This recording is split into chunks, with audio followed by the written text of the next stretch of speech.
Hello. They have proven themselves to be liars. Why are they talking about race? How can your father not be at your wedding? I want to be close to them. I want to be a part of their lives. What you're doing to your father is not right. She wants her privacy to be invaded. There are women who worked for her and were completely hurt by her. Just by existing, we disrupted the dynamics of the power structure. He became a traitor. Who are their friends now? The fairy tale has shattered. They changed the world. You look so beautiful. Thank you. You too. Before we got started, what did you think it would be like? I'd say I went into it very naively. Because I didn't grow up knowing much about the royal family, but she might have had a bit of experience managing a royal family. Queen Take 1. Yes, that's the former Suits star in a rare video from 1990, playing with friends and pretending to be a queen. The recurring show is called Queen Take 2. Today we'll uncover untold secrets, the hidden truths behind the spotlight, and the controversial journey of those considered the modern royals. Join me in exploring more in this video. Leave a number 1 in the comments to dive into today's story with us, and don't forget to like and subscribe so you won't miss any of our latest videos. Markle experimented with her sense of propriety. Princess Cara. I thought I told you not to cook on the bed. And she led her friends into her royal bedroom. Follow me, girls, to my party. Just come on in. All of this, of course, while she wore a royal crown. Hollywood School. I went there from age 2 to 12. I want you to look at what you wrote to me. Go ahead and read it, but I want you to pay attention to the PS part. This school will always have a special place in my heart. With love, Meghan. PS. When I'm rich and famous, when I write my autobiography, I will talk about you in the school.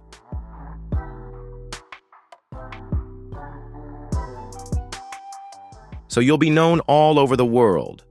That's what the 11-year-old girl said. Oh my. Long before she was a Duchess, Meghan Markle was already a queen of homecoming at school, someone everyone bowed to and applauded. At the cheap car rental place, you can choose between a Benz or a BMW.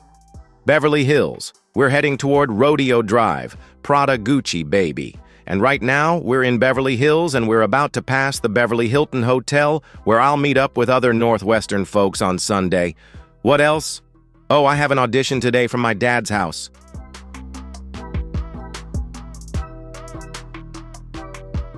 You can see the Hollywood sign. I double majored at Northwestern Theater and International Relations, and I had just left a party not long ago when a friend gave a student film I had done to a manager. No, it wasn't porn. It was for the Sunday paper. That's why you don't get paid to think. Wake up. Come on, we don't have time for this. Sure. And he said, you're going to make money and I want 10%. I thought you should stay in LA. And I did. In 2004, she met her first husband, Trevor Engelson. At that time, Trevor was on the rise. He was a producer. He worked in talent management and actually owned his own production company. Meghan got lucky.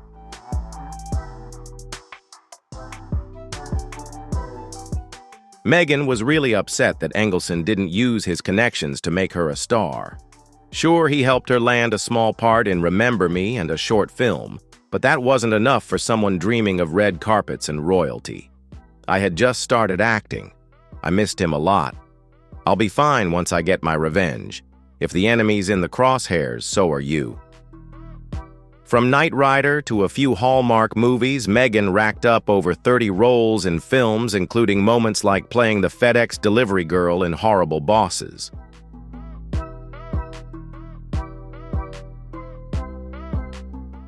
What was the first role you auditioned for? Hot Girl Number 1 in A Lot Like Love with Ashton Kutcher. Did you get it? Yeah. You know, in about 24 hours, I'm going to be rich. Really? Yeah. Are you from New York? Oh no, I'm from LA. All right. The people at Mitch's are probably going to be rich. You really are. Yeah. Do you like it? It's pretty fun. I think there's also a misconception that because I worked in entertainment, this is something I'd naturally be familiar with. Since I grew up in LA, I always say if you grow up in a small coal mining town, maybe you end up in coal mining. I grew up in entertainment, so it's a very comfortable environment for me.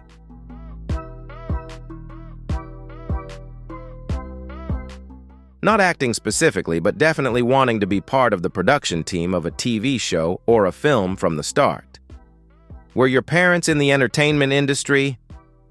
My dad was a DP. Yeah. He was a lighting director. My dad was a director of photography. My dad... I'm not trying to make it sound like that. It's okay. It's okay? Did you help out? Yeah. Thanks. Was he involved in any shows I might know? Well, there was a show called Married with Children. Seen it. Married with Children went down in history as one of the most successful and influential sitcoms of all time.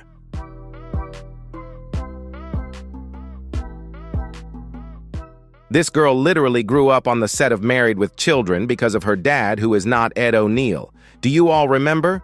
But looking at the young crowd, do you remember that show with Al Bundy? Do you remember Ann Peg? Oh, that was Mar? Yeah. Mel? Yeah. You tried to trick me? No, Meghan. Meghan. I'm saying, by the way, she literally grew up on the set of Married with Children, and every day after school for 10 years, that's where I grew up.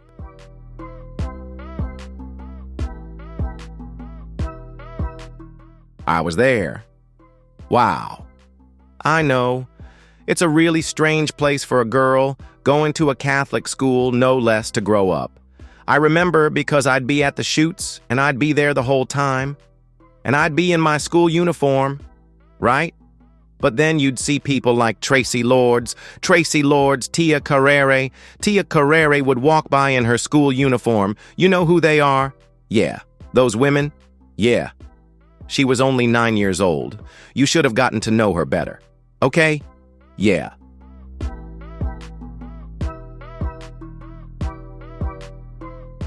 But one of Meghan's first acting jobs was on General Hospital. Maybe not surprising since her dad was the lighting director for the soap. You need to have one line in 1 or 2 scenes. So she had her line, she had her name tag. Many actors starred in soap operas. I have this chart here, Dr. Lambert. I don't see any notes anywhere. And yes, that was definitely a start. Not the paperwork grind we've all seen. She had no deals from 2006 to 2007. Thank you, Howie Mandel. I'm going to leave with the feeling in my heart knowing I am more than just what's treated as a prop on stage. I don't like feeling forced to be just a pretty face with little value.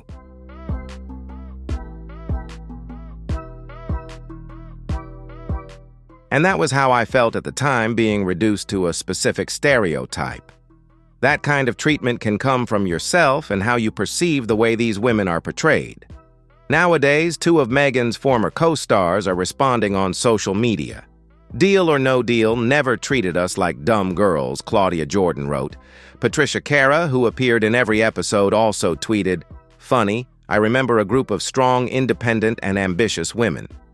My question for Meghan, besides being the holder of Case 24 on Deal or No Deal, which role in your career do you think has been the most influential?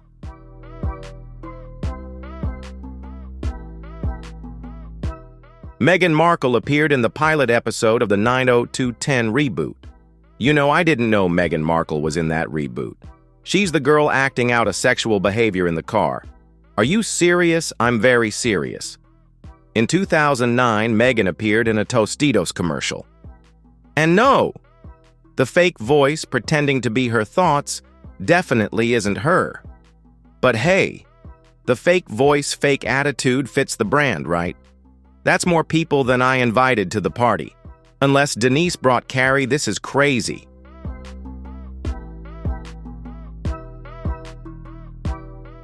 In a 2010 episode of Castle, Meghan played a crime victim disguised as a princess. Yes, royalty. Even around that time, she was still chasing small roles, CSI Miami one-line parts, even uncredited moments in Get Him to the Greek. So how did she pay the bills? Most actors do whatever they can to get by, but Meghan insists she never did those things. That's her word, not ours. I didn't wait tables. I didn't have side jobs.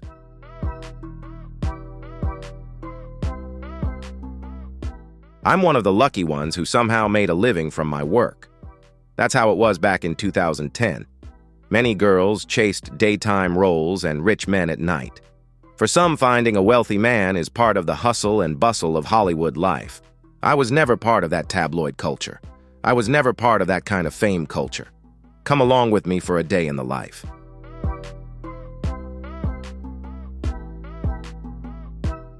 I'll show you my favorite spots in Toronto. What's your name? Oh, Gohar. Gohar. Meghan, nice to meet you. And living a relatively quiet life. I'm driving her. I'll show you all. Okay? Good night, everyone. Great to see you again. Of course. What's your name? Nice to meet you. Thanks. Yeah, of course. Thank you so much. In 2010, Meghan finally hit the jackpot. She landed her biggest role yet, Suits. And instantly the struggling actress became a rising star. Or at least that's the version she likes to tell.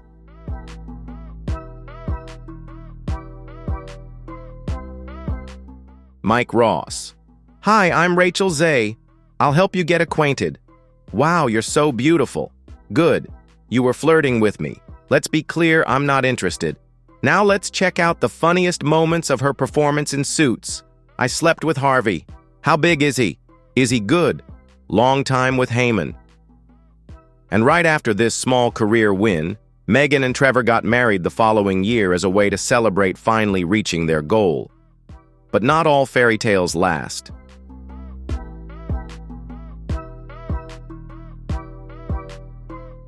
Meghan's first wedding to TV producer Trevor Engelson took place at a beachfront resort 7 years ago. Who came to her wedding, her first wedding? Everyone. The entire cast of Suits. I was there. Victoria and I walked her down the aisle. Even at their wedding, she banned photography and canceled official video because she didn't want any record of the event. This is what Meghan Markle's first wedding looked like: beer and a beach barbecue in Jamaica.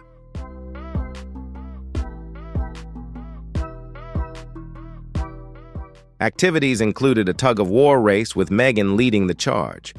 What do you know about Trevor? Why did she... A very sweet man. Yes, a very good man. Trevor was always a major financial supporter. And as Meghan became more famous with Suits and her salary increased, she no longer needed Trevor. She was determined to build a new life for herself in Toronto. They grew apart because she was working in Canada all the time and wasn't home on weekends like he wanted. Trevor and Meghan traveled to Vietnam, hoping it would mend the cracks and bring them closer. But once Meghan flew back to Toronto to film Suits Season 2, she made a decision, and it wasn't to save the marriage.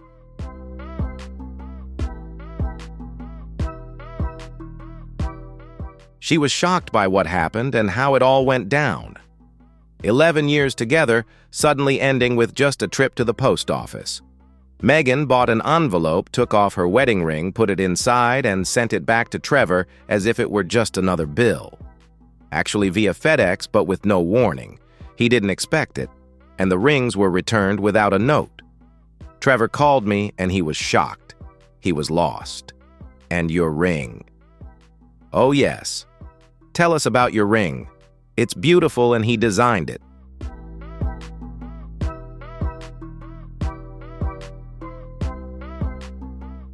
Meghan decided she wanted to redesign it with the famous designer Lorraine Schwartz. You know, to have something that connects to where you come from, and Botswana, that's very important to us, and it's perfect. She basically redesigned it to look just like her first wedding rings because nothing says new love like recycling old love. It's amazing. Yeah, make sure it stays on that finger. It's painful. But she kept his bracelet. She still wears the Cartier bracelet Trevor gave her as a wedding gift. Never takes it off.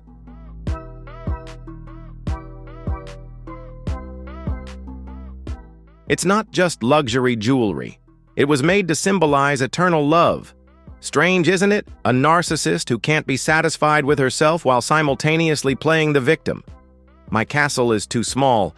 The queen is so mean to me. They don't let me call myself the queen anymore, but I'll write that on all my papers and gifts for my friends while she keeps complaining. And at the same time, I get caught up in it. She's a terrible person. Long before she met Prince Harry, Meghan had a clear vision of her future, a vision that she believed would include him.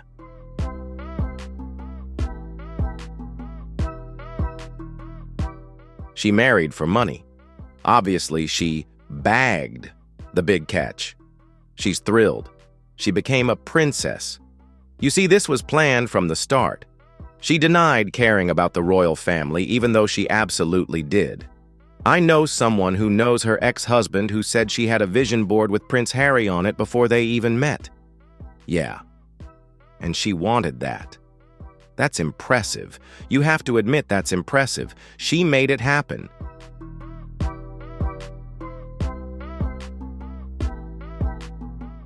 The crafty Duchess continues to play the victim, attacking all the terrible lies those wicked people have said about her. And she hints at anything anyone says about her that she doesn't like. After the divorce, Engelson stayed silent. Today, he lives a private life with his wife and 3 children far from the royal headlines. Although he wants to move on, his name still keeps coming up in conversations about Meghan's past.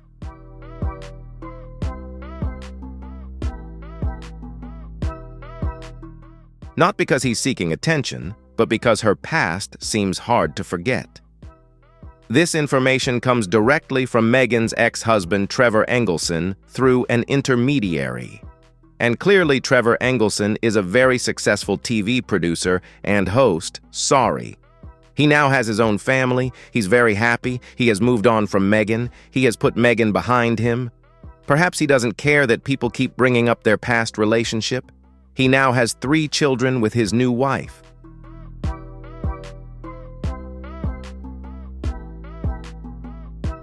Meghan and Jessica have been best friends for years, stuck together like glue. They really went through the Toronto social scene together. Jessica Mulron, Meghan's best friend-style advisor and yoga buddy.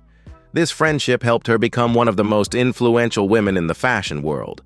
One of my closest friends is here, Jessica Rooney, who runs Kleinfeld in Toronto, and she's helping me. In a video for Hello magazine, Jessica helps Meghan pick a wedding dress for her character in Suits. Thanks, Jess. Thank you.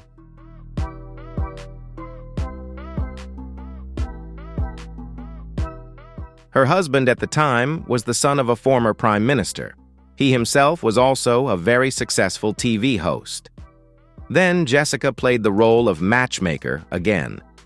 This time she introduced Meghan to Sophie Trudeau, wife of the Canadian Prime Minister, and surprisingly a friend of Prince Harry. And just like that, Meghan's social ascent went into overdrive. Get ready to explore the world of Soho House, a private club, where stars, politicians, and the powerful gather, make deals, and hide secrets behind velvet curtains and expensive cocktails. I write my stories here. I hold meetings here. And it's amazing because no matter where I travel around the world, Soho House can still be my home base.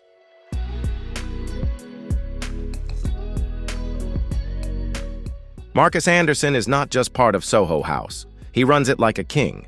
If there's power or gossip in the room, he probably hears it first. Whenever they open a new Soho House, his job is to find the city's finest people to invite to the founding members' party. I'll read you who's been there: Kristen Stewart, Kate Hudson, Matt Damon, Keira Knightley, Jude Law, Bruce Willis, Amy Adams, Bradley Cooper, Dustin Hoffman, Zac Efron, Jessica, and Ben Mulron, and Corey Vitiello.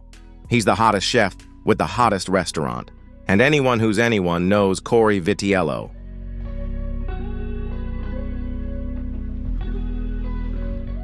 We're in Harvard Village today, my favorite area in Toronto. This is where I live, where I work. I'm the chef and owner of Flock Rotisserie and Greens inside Harbor Room. There's info that Corey Vitiello showed up with a new lover by his side.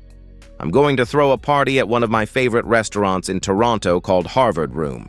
In 2013, Meghan had been on Suits for 2 years.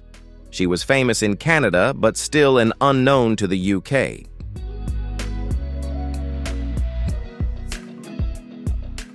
This changed quickly after a trip to London where she met TV host Lizzie Cundy at a charity event, and the charm offensive began. And how do you find life in London? I think it's definitely crazy because you know it's very different here and really cold. Yes, that's right. Yes, very cold. But the people here are warm. It might sound cliché, but I joked today that I've never been called love or darling so much in my life. So it makes me want to stay long term.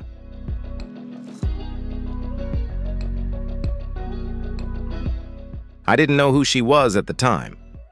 And I was at a charity event and I thought you might know him, John Cordwell's. Who else has a room like this besides Buckingham Palace, of course? He said, "Hey, sit next to this girl, okay? She just flew in from Canada." We really hit it off, and we actually had a great laugh, and she wanted to find an English boyfriend. So I said, "Hey, I'll help you." I dug through my phone. It was Ashley Cole, the Chelsea footballer. I tried. By the way, Meghan is also the founder of the TIG.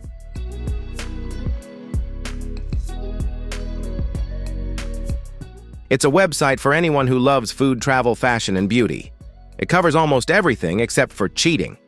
Almost. The name the TIG comes from a wine called Tinanello, but sometimes it's mispronounced as Tiganello.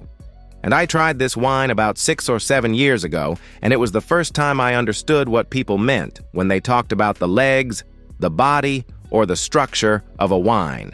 It was an aha, I get it moment for me, and it became a TIG moment.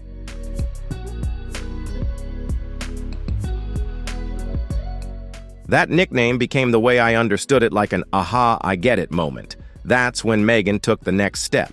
Forget acting. She wanted to become an influencer. So she launched her lifestyle blog, The TIG, as a personal brand starter kit. It had a lot of things like cooking, travel, fashion, and beauty.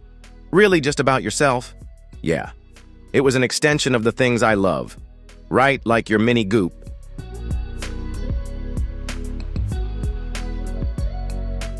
There are no $100 candles on my website. That's ridiculous.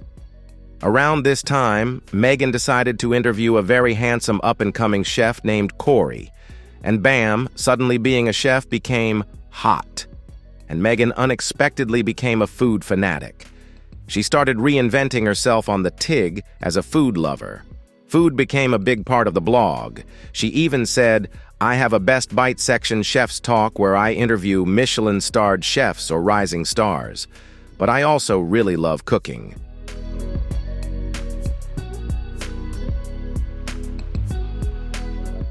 Sounds deep, right? Except there's no charity humanitarian work, nothing about the environment, civil rights, or even basic women's empowerment. No posts about Black History Month, no feminism, just food filters and provocative vibes. And here's her take on feminism. Touch my ass and buy me pizza. Seriously. She has an amazing food blog, The TIG. And I just told her I'm going to follow her chicken recipe. You brought us a roast chicken today because it's your specialty.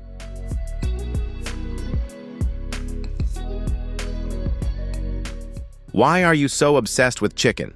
Honestly, there's nothing tastier or more impressive in my opinion than a perfectly roasted chicken. So how did you develop that passion, that love for food? I think personally, chicken is one of the most iconic home-cooked meals you can make. If you nail a home-style roast chicken, that's a real game changer. And when you know the story behind that recipe, you get to know the person behind it.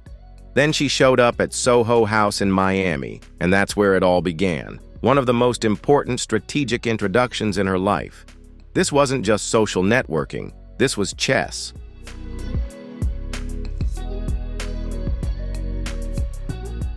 The more we thought about the truly black and white collection, the more successful we became. Misha Nonu. Yes, the fashion designer married to Alexander Gilkes, an ex who happens to know both Prince William and Prince Harry. Coincidence or the perfect royal connection Meghan needed? Buying art is an art itself, requiring great confidence. If you want to step into the British aristocracy, you need an entrance. And Misha has a brilliant one. She's married to Alexander Gilkis, an ex close to William and Harry. He's friends with Eugenie, Fergie, Beatrice, and even members of the Middleton family.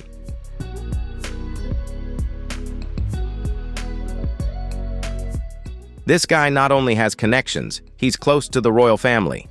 So what does Marcus Anderson do? He makes sure Meghan sits next to Misha. And just like that, the two became best friends. Immediately, people started seeing Meghan traveling lavishly with Misha, living as if she always belonged to that world. Was there some speculation that she had been on Epstein's yacht? There were photos of her from way back when she was in her early 20s. The yacht party. The yacht party.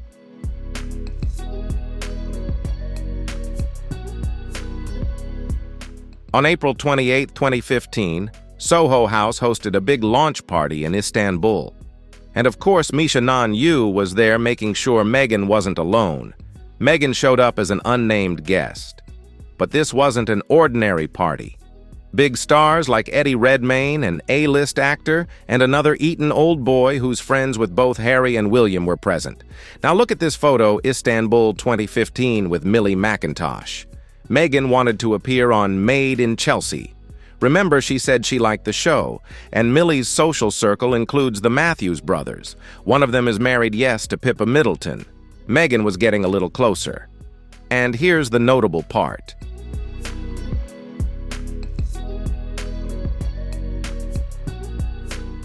Prince Harry happened to be on a 2-day tour in Istanbul right during the Soho House party. Coincidence, or a perfectly planned opportunity? Did Meghan and Harry really meet on a blind date, or had they met before? To be able to start almost from scratch and understand each other step by step. Meghan quickly befriended women close to Harry's parents, his cousins, and even his old school friends from Eton. These were not random connections. So it's highly likely Meghan knew exactly when Harry would meet Justin Trudeau. She also knew when he'd show up at Soho House in Oxfordshire or any other Soho house. What do you think about this story? If you find it interesting, leave a comment with number 2. If not, leave number 5.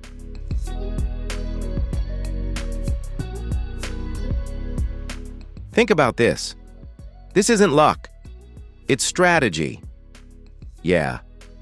No, it's actually quite refreshing to meet someone who's not part of your usual friend circle, who doesn't know much about me, and I don't know much about her either. And let's face it, if Meghan hadn't met Marcus Anderson in 2013, she would never have met Harry. No Marcus, no royal romance. It's as simple as that.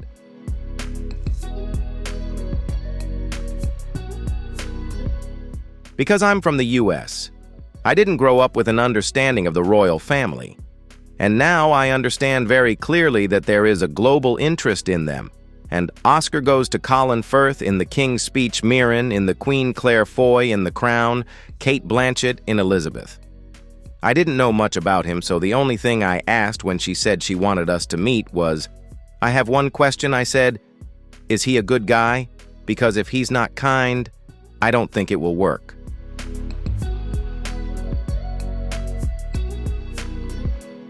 Meghan, as a teenager, was captivated by Diana. She and her friends watched the funeral and felt sad moved.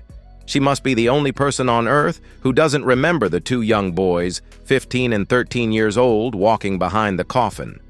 A simple card on the first coffin simply read, Mommy. Who could forget that week? And little Harry with the card, the envelope on Princess Diana's coffin that said, Mommy. It was heartbreaking. She doesn't remember that she didn't know who Prince Harry was. She had no idea. She didn't research anything. She's friendly with Eugenie, but knows nothing about Harry except that he...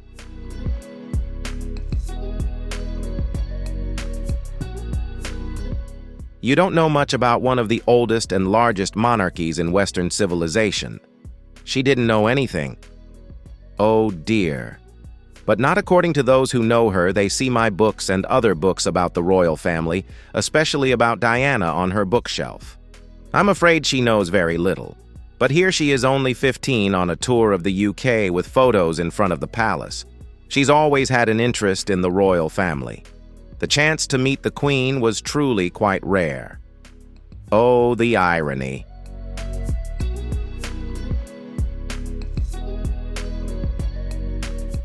That's Meghan Markle, 15 years old, on a bus tour in London in 1996. And of course, we have this final photo clearly showing her holding a magazine with an article about Kate's wedding to Prince William. Hello, William Arthur Philip Lewis. Marry Catherine Elizabeth. Marry Catherine Elizabeth. Be my wife. Be my wife. It's on her blog. She watched Catherine and William's wedding. Who was the best man? Here's what she wrote on her blog: The Tig, little girls dream of becoming princesses. I, on the other hand, have always been obsessed with Shiro, the princess of power. Grown women seem to still hold on to this childhood dream.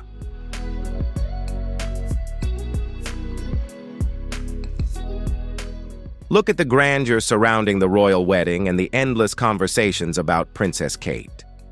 The blog post on the Tig also included an interview with the Princess of Libya, where Meghan declared she had a moment of surprise when I was emailing with the princess. I think for both of us it was a really nice moment because I didn't know much about him.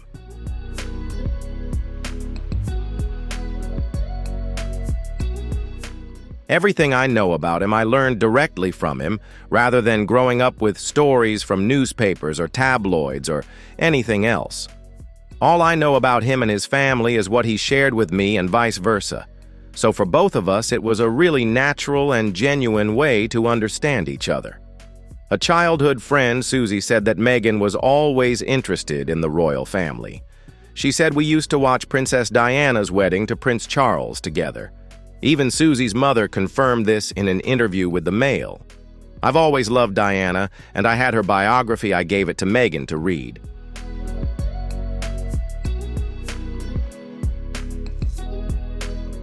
I went back to Diana's wedding in 1981, and I've watched it again and again over the years with Suze and Meghan. And one of her friends said it straight out, Meghan always wanted to be Diana 2.0. Not just admire her, but actually become her.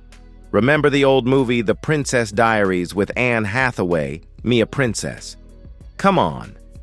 Meghan's maid of honor at her first wedding didn't hesitate to give a blunt personality check and a reality check that said a lot things Meghan probably didn't want to admit. I wasn't surprised or shocked to hear about Prince Harry.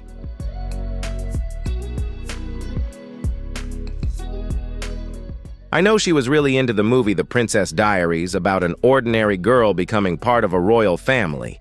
She was completely captivated by that idea. It wasn't just a dream, it was a plan. Prince William. I totally get it. This is Gina Newarcount from Kruger Count Talent Agency. Gina has some very famous clients: Goldie Hawn, Cher, Terry Crews, he's Morgan, just to name a few. They became more than just clients and agents. They went on vacations together, had lunch together. They became close friends.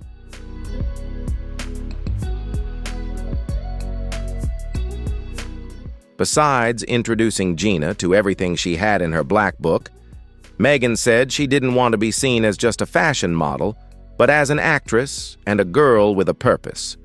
She wanted the world to see her as a humanitarian, a true pioneer for feminist change.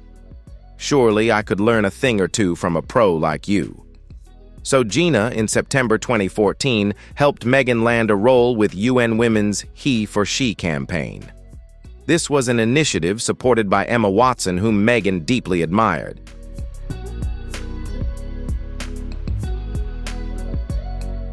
She no longer admired Emma after 2 attempts by Meghan to meet her were declined.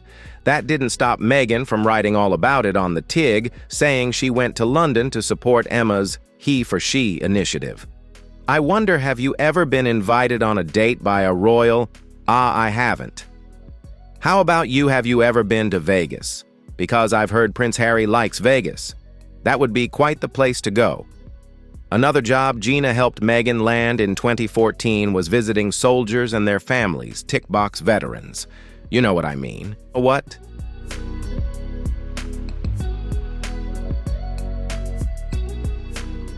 In March 2015, paparazzi photos were orchestrated by Splash News photographer Charles Purvey. He said Meghan's agents arranged those shots. The photos looked very natural, but they weren't sold. Why? Because no one knew who she was. No attention, no interest. That's why those photos stayed buried for quite some time. Meghan also staged photo shoots where she'd ask an agent, "Hey, I'm going to a restaurant or event. Can you get photos of me arriving?" She had relationships with the press even before starting her relationship with Harry.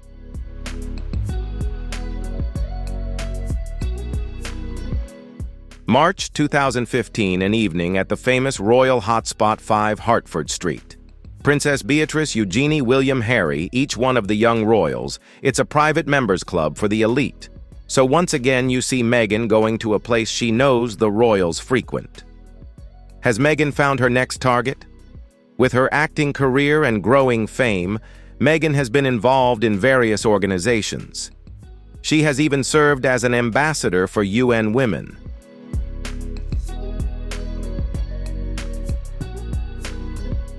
Meghan decided it was time to reinvent herself. At this point, she was fully focused on women's rights. So she gave her first major speech at the 2015 UN Women's Conference, and it was heavily copied from Eleanor Roosevelt. Yes, her powerful moment was plagiarized. We must empower each other to realize that vision because simply talking about equality is not enough. One must believe in it, and believing alone is not enough. One must work for it. Meghan, can you share the story about when you wrote a letter to PNG?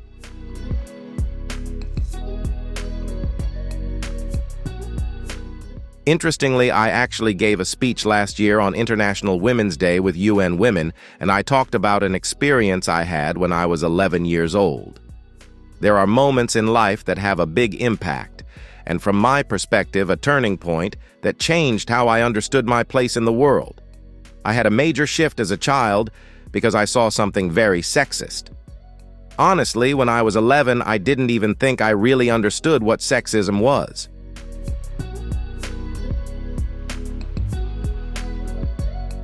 Last week at my school, we decided to watch the news during social studies when an ad came on for Ivory dish soap with the slogan, "Women are fighting greasy pans and pots with Ivory Clear." Then I heard two boys in the class say, "That's where women belong, in the kitchen." Oh my, that really didn't sit well with me at 11 years old. I honestly didn't think those boys should be saying that.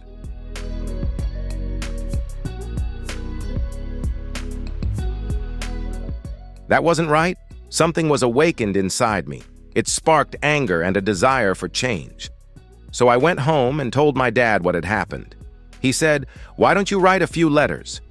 And I did, sending letters to the powerful people I could think of at the time: Hillary Clinton, Linda Ellerbee, my favorite TV host when I was 11, Nick News, W5. I even wrote to Gloria Allred because even at 11, I wanted to cover all angles.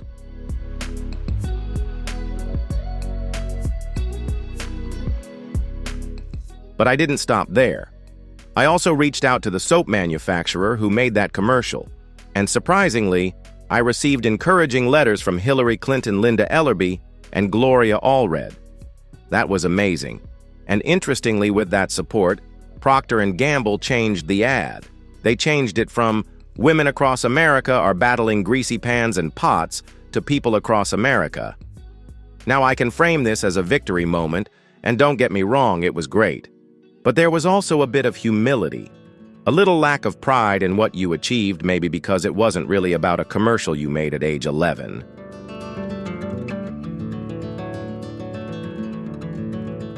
That was when I realized the scale of my actions, back in the more glorious times. At 11 years old, I made a small impact on the crowd. However, when the recent video was revealed, it turned out to be another lie. And after consulting with PNG and advertising historians, they couldn't verify the whole story. She just happened to have a PR team to help her. And they succeeded in getting her in front of the UN and many other places, but most people in the audience just sat there wondering, who is this girl? Why is she here? You know, it's kind of inspiring to think that all you have to do is write a letter to the First Lady of the United States and big corporations, and they'll come to your school and hold a photo shoot. My dad told me to write the letter. Right.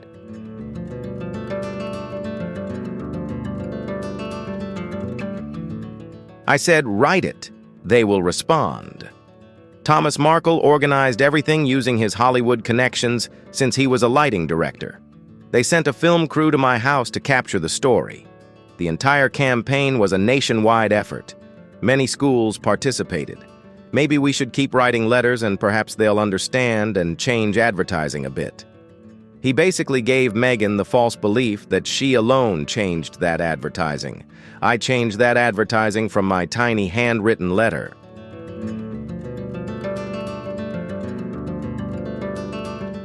So the fact that I fell for Meghan so quickly was confirmation to me that everything all the stars had aligned perfectly.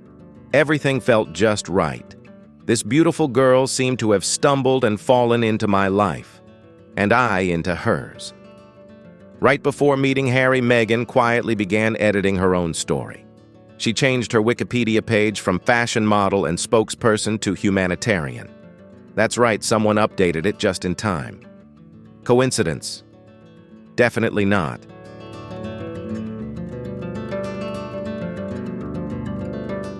In January 2016, Meghan's agent Gina made a big move. She helped Meghan land a contract as a global ambassador for World Vision. It wasn't just about charity work, it was PR gold, designed to make her look like a true humanitarian. Once the deal was signed, trouble began with the trip. Meghan's demands caused the producer, a woman named Suminski, to be unable to go because Meghan had eaten up the producer's share of the budget. Meghan requested such a large budget increase that the producer couldn't afford to join her.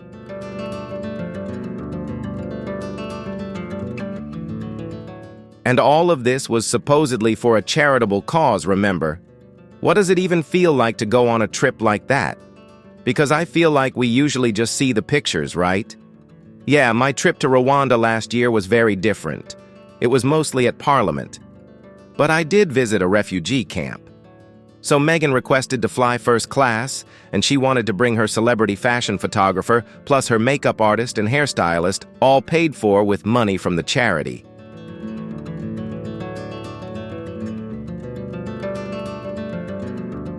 The most important thing I've learned, especially in my industry, is the contrast between what we think we know and the reality.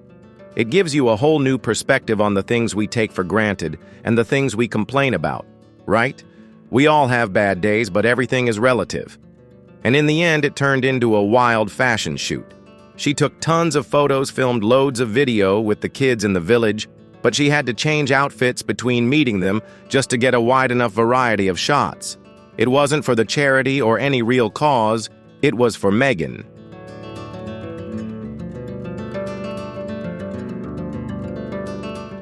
After filming the scenes with the kids at the water pump, Meghan disappeared with the photographer to do posed shots with some of the children. The producer, Brenda, was stunned. She said it was unbelievable to witness a celebrity turn a poor African village into the backdrop for a fashion shoot. But I wouldn't just attach my name to something unless I truly knew that something meaningful was happening because of me. Meghan used the children and the entire country as a backdrop to make herself look like a humanitarian.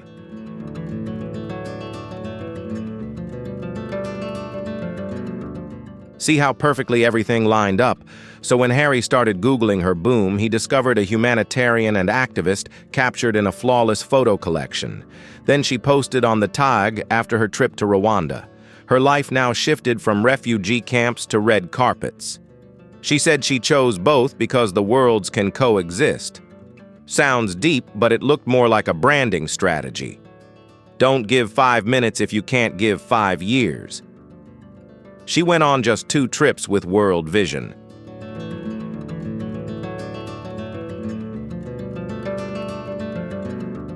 That's it. And once Harry really started getting interested, she dropped them like a prop she no longer needed. Let's create a show. Let's go. Surprise people with moments that make them think I really care about them. What love is in the details. I have to do it completely wrong to do it completely right. I honestly felt sick watching that clip. It felt like a parody of what that kind of show is supposed to be. I have to do it completely wrong to do it completely right.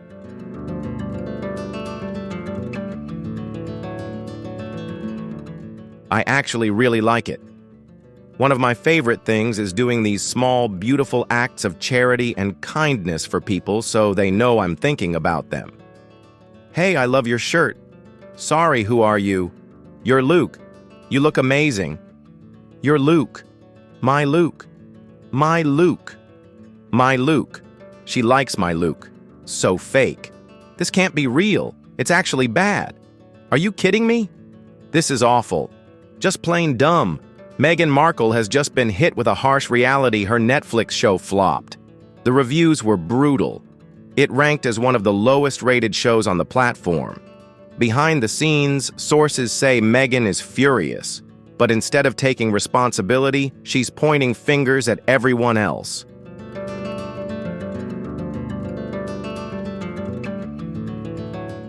But this is the new show Netflix is promoting, starring the American actress turned Duchess, the woman who tried to tear down the royal family and was then driven out of the UK. So why did you agree to be part of this show? Because it's you. Yeah. Guys, you don't have to do this. Please stop. You can't just keep pretending like this. It's too much. Despite the backlash, Netflix is pushing ahead with a second season of With Love, Meghan. 2 seasons have already been filmed, and now, even with poor reviews, they're moving forward. Viewers are left confused.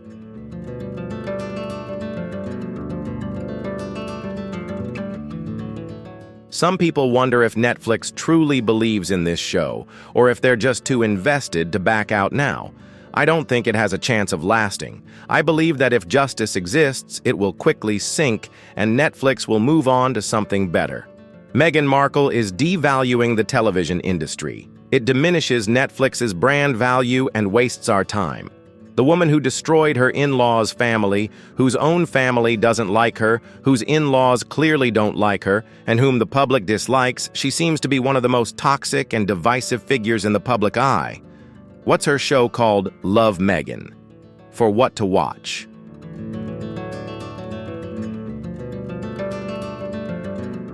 Who wants to watch Meghan Markle bake? That's why so many celebrities start these shows, but just can't keep them going.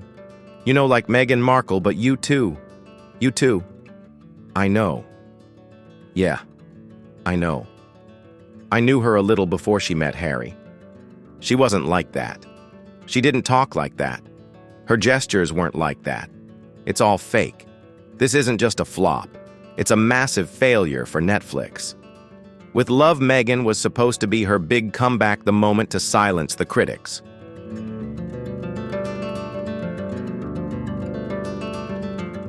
But viewers saw the exact opposite. The show felt fake-staged and disconnected from reality, enough for Bill Simmons from the Ringer podcast, now owned by Spotify, to call Harry and Meghan a scam on his latest episode.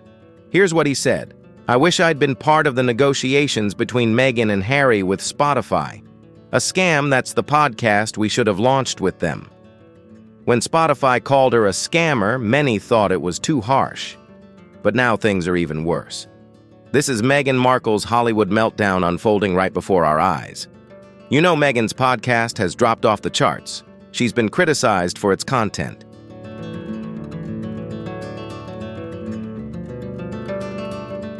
There are rumors that her debut wasn't as successful as she thought critically. With Love, Meghan flopped. And just when things couldn't get worse, Meghan's DIY bath salt recipe on Netflix exploded into a lawsuit. A woman in Maryland, Robin Patrick, alleges that the mixture caused her severe burns and ulcers.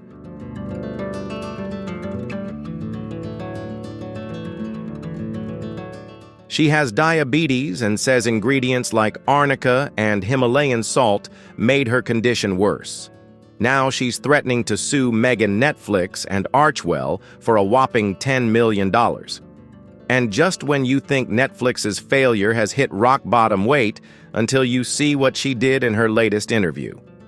Here's an email I saved for you. I got chills seeing this.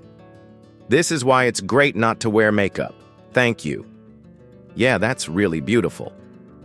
No. And she even pretended to cry. We zoomed in just to check. Not a single tear. Dan, look.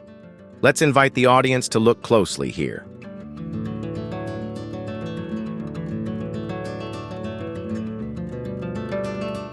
Where are the tears? Meanwhile, "Oh man, I work really hard and I appreciate what hard work brings. I love working hard. You're complaining about your tough life while being so privileged. It's bizarre, it's ridiculous, and Meghan just keeps soaking up all this praise." I know.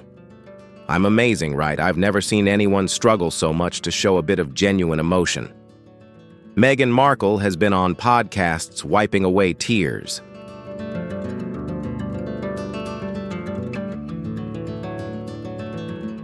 She's still signing gifts with a royal title she no longer holds. One by one, her staff keep quitting. But behind the headlines and the touching moments, there are lawsuits, public backlash, and quiet rumors about her past. For many, she's no longer a duchess. She's become the drama duchess. She wants all the privileges that come with an identity, but none of the responsibility. She doesn't want to work. She wants the crown without serving the public.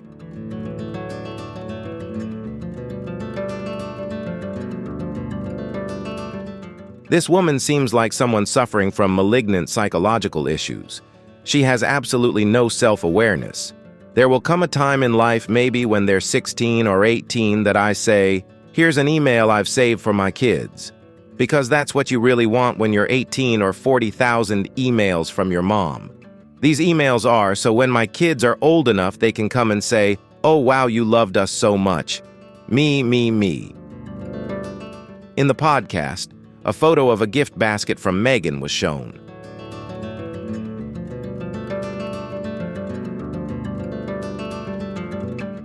At first, it seemed like a kind gesture, but then viewers noticed a handwritten card signed Royal Duchess.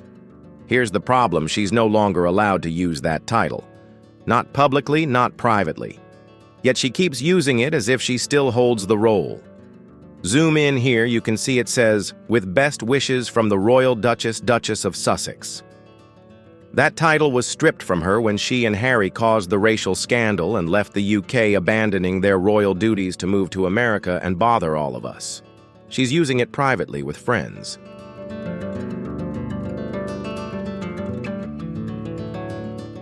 It's even stranger considering they're still trying to leverage those titles publicly.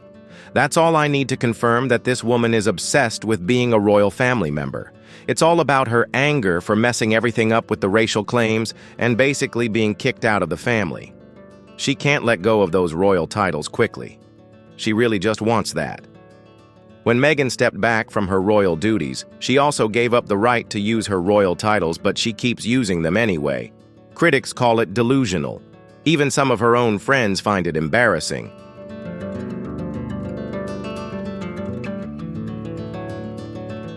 Online, the backlash has been fierce. Many people are saying the same thing. You can't quit the crown and still pretend to wear it. An astonishing 2/3 of the British public want Harry and Meghan stripped of their royal titles. Now the king could end this controversy not by shaking hands with this little traitor, but by stripping him and his wife of their royal titles, since they love using them for commercial gain without doing any real work. And it's not just the public criticizing Meghan and Harry anymore. The royal family is feeling the pressure too. Oh wow, that hat. Oh wow, he's hot.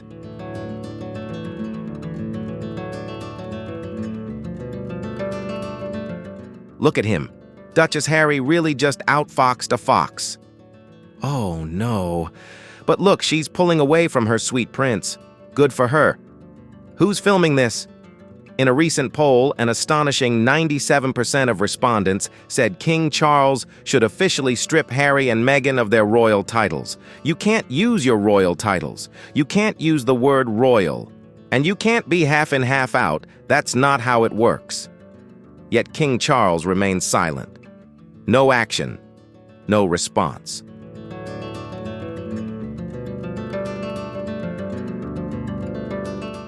But sources say that Duke William won't stay silent when he becomes king.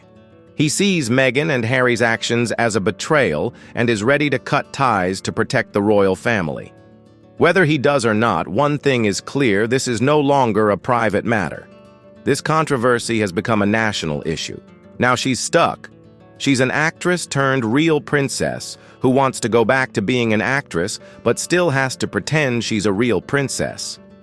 The job of royalty, in many ways, is very dull. The job of an actor is to grab attention. You can't do both at the same time.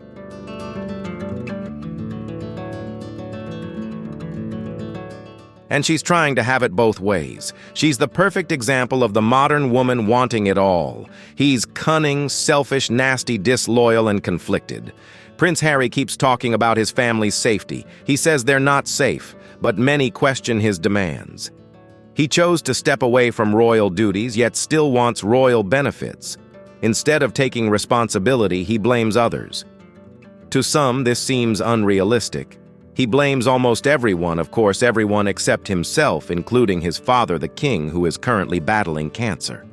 Ultimately, all of this might be resolved through him.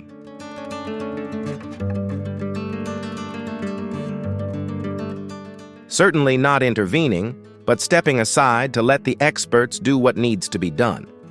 He refuses to spend his own money, but still expects the royal family to pay. I don't know how much longer my father will live. You know he doesn't talk to me because of this security issue.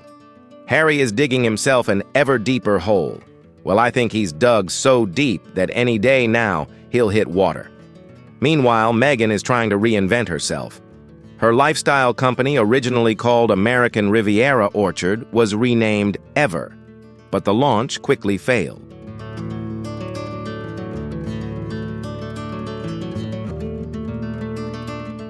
The name had already been used by other small businesses, and her logo looked strikingly similar to the official emblem of a Spanish city, leading to legal troubles. Online people don't trust it.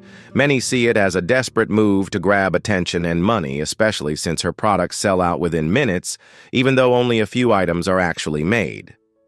When I was reviewing her website live while making my video, it said coming soon, but just 5 minutes later, we saw it change to sold out.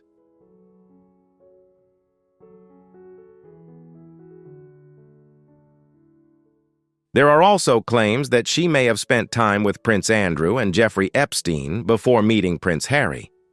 Meghan was invited to a week-long yacht trip in Croatia in 2016. There's evidence suggesting she might have been on Epstein's yacht around the same time as Prince Andrew. Some reports say Meghan may have attended high-profile yacht parties early in her career, although there's no concrete proof yet. There's also another claim that she knew much more about the royal family before meeting Prince Harry than she has admitted.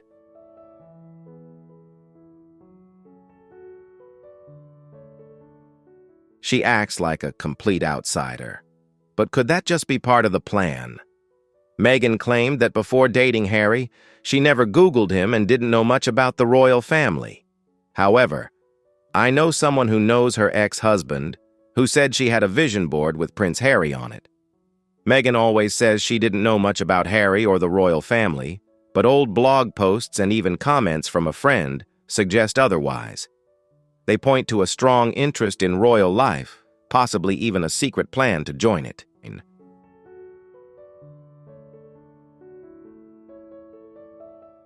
Whether it was a coincidence or something deeper, many now believe her rise wasn't just luck but the result of a carefully planned strategy. Both of them never stop appearing in global media to criticize the royal family and the monarchy, and every time they do, they chip away at the mystery, magic, and popularity surrounding it. That's why I hate them for what they're doing. Meghan and Harry used to be seen as royal rebels ready to change the system. But over time, public opinion has shifted.